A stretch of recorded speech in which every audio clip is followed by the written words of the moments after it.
तो हेलो यार, doctor devil episode 63 की स्टार्टिंग में हमें दिखाया जाता है ग्रैंपा ली को, जो मिस चैंग और वोल्टन को एक दरवाजे से बाहर आते हुए देखते हैं। उसके बाद ग्रैंपा ली कहते हैं वोल्टन से कि क्या हुआ मास्टर, क्या हुआ मास्टर, आपके आंखों का इतना रंग उड़ा हुआ क्यों है, आपकी आंखों का ये क्या हुआ, आपका चेहरा इतना उतरा हुआ क्यों है। उसके बाद वोल्टन साहब कहते हैं कि नहीं नहीं नहीं नहीं, ऐसा कुछ भी नहीं है जो आप सोच रहे हैं। नहीं, एक्चुअली क्या है कि रात को बहुत अंधेरा था, बिजली गई हुई थी तो थोड़ा इधर उधर हो गया है, तो टेबल से गिर गया था, आंखों में लग गई बस। उसके बाद ग्रैंपा अपने मन में कहते हैं क्या एक्सीडेंट, वो भी आंखों पे, ना ना ना ना, ये जरूर कुछ और ही मामला है, ऐसे थोड़ी ना चोट लगती है आंखों पे, इनको जरूर किसी ने पंच मारे मुंह के ऊपर।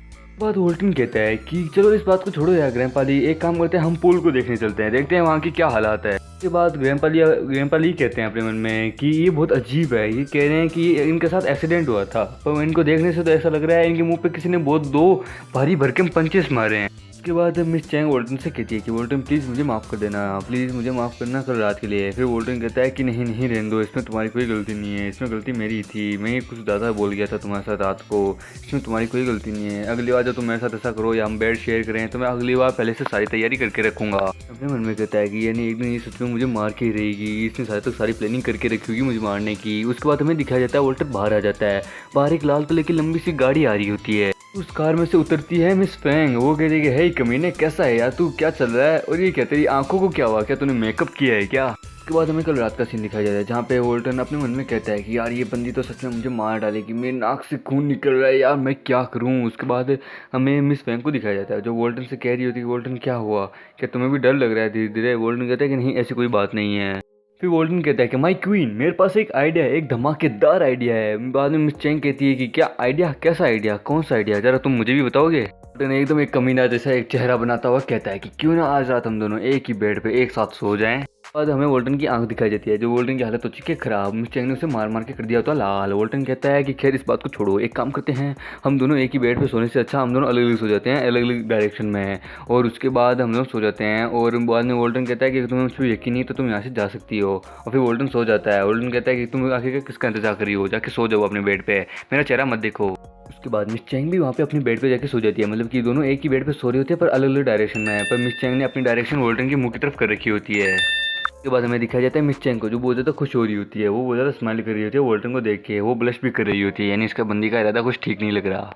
बाद वोल्टन मिस चैंग को अपनी बाहों में ले लेता है, आई मीन टू से मतलब कि उसके ऊपर कहने की जरूरत नहीं पड़ती, फोटो देख लो। उसके बाद वो अपनी पैर भी मिस चैंग के पैर के ऊपर रख देता है। वोल्टन अपने मन में कहता है कि ये बहुत ज़्यादा मुश्किल है, मुझे अपने ऊपर कंट्रोल रखना होगा, क्या मुझे ये करना चाहिए, क्या मुझे अपने अंदर के जानवर को बाहर निकालना चाहिए, ये थोड़ा मुश्किल है, पर लेकिन मेरे पास और कोई चारा भी नहीं है, मुझे कुछ समझ नहीं आ रहा मैं क्या करूँ, ये बहुत ज़्यादा मुश्किल है। बाद मिस चैंग थोड़ा उठ जाती है, वो कहती है वोल्टन से कि वोल्टन आखिरकार तुम ये क्या कर रहे हो, अपने बिहेव को थोड़ा संभालो, एक जेंटलमैन की तरह बिहेव करो। फिर वोल्टन कहता है क्या एक जेंटलमैन की तरह, अरे इस वक्त हम दोनों बेड पे हैं, तुम समझ रही हो ना, इस वक्त हम दोनों बेड पे हैं, आखिरकार तुम कह क्या रही हो, एक जेंटलमैन की तरह बिहेव, ये थोड़ा अजीब नहीं है एक नॉर्मल बंदे के लिए।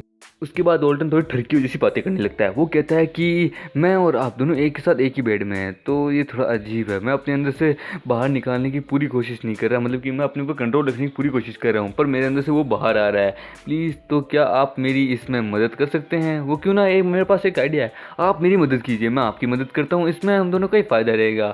उसके बाद हमें कमरे के बाहर दिखाई देता है जहाँ पे एक मुक्के की आवाज़ आई होती है। उसके बाद वोल्टन अपने आप को तो स्टाइलिश दिखाता हुआ कहता है कि मिस वांग, मैंने हमेशा आपके बारे में सुना था, मैं हमेशा आपके बारे में सोचता था, द ग्रेट जर्नलिस्ट मिस वांग एकदम पढ़ी लिखी लड़की है, वो समझदार है, पर मुझे लगता है ये जो रूम है अफवाह है, ये सिर्फ अफवाह ही है। वोल्टन मिस चैंग को कहता है कि आपको क्या लगता है जो मैंने अपने चेहरे पे किया ये क्या है, असल में ये एक मेकअप है, ये ग्रेट मेकअप है, आपको क्या पता, आप क्या जानती हैं। उसके बाद मिस फैंग कहती है कि ओहो मैं नहीं जानती, वास्तव में रियली, हाँ ये बहुत अच्छा मेकअप है, ऐसा मेकअप मैंने अपनी ज़िंदगी में नहीं देखा, तुम एकदम दिखने में एकदम पांडा जैसे लग रहे हो, बस थोड़ा काले धुले और होते ना तो और ज़्यादा मजा आता। उसके बाद मिस फैंग अपने मुद्दे पे आती है, वो कहती है क्या तुम जानते हो आज तुमसे यहाँ मिलने के लिए कुछ लोग आ रहे हैं, तुम ये बात जानते हो। उसके बाद वोल्टन कहता है क्या मुझसे मिलने के लिए यहाँ, अरे उन लोगों को मेरी लोकेशन कैसे पता चली, उन लोगों को कैसे पता कि मैं यहाँ हूँ।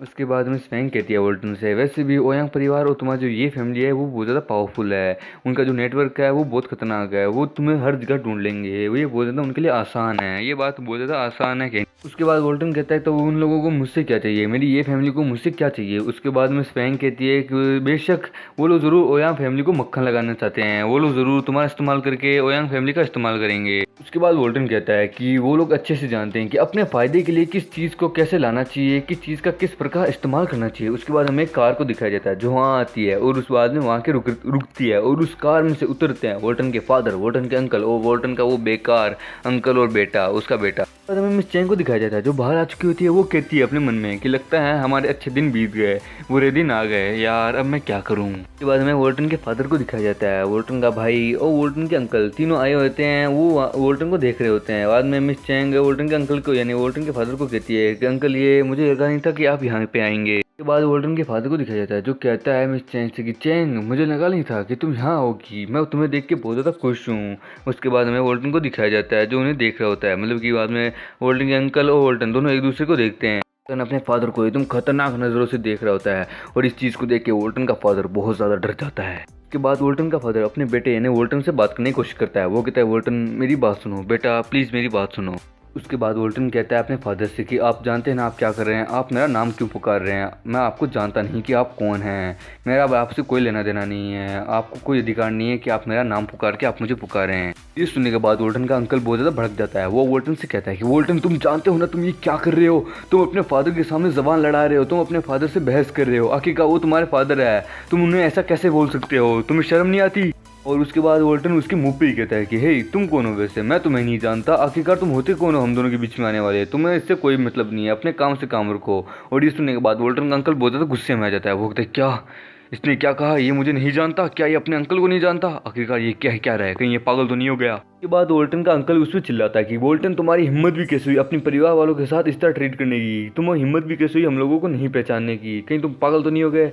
उसके बाद वोल्टन कहता है क्या परिवार, कैसा परिवार, मेरा कोई परिवार नहीं है, मेरा तो बस मिस पैंग और मिस चैंग ही मेरा परिवार है, मैं तुम लोगों को नहीं जानता तुम लोग कौन हो, वैसे भी आप लोगों की हिम्मत कैसे हुई मुझे अपना परिवार वाला कहने की, मैं जानता हूँ आप लोग बस मेरा यहाँ फ़ायदा उठाने आए हो, क्योंकि आप लोग मुझे वापस अपनी फैमिली में लेने आए हो।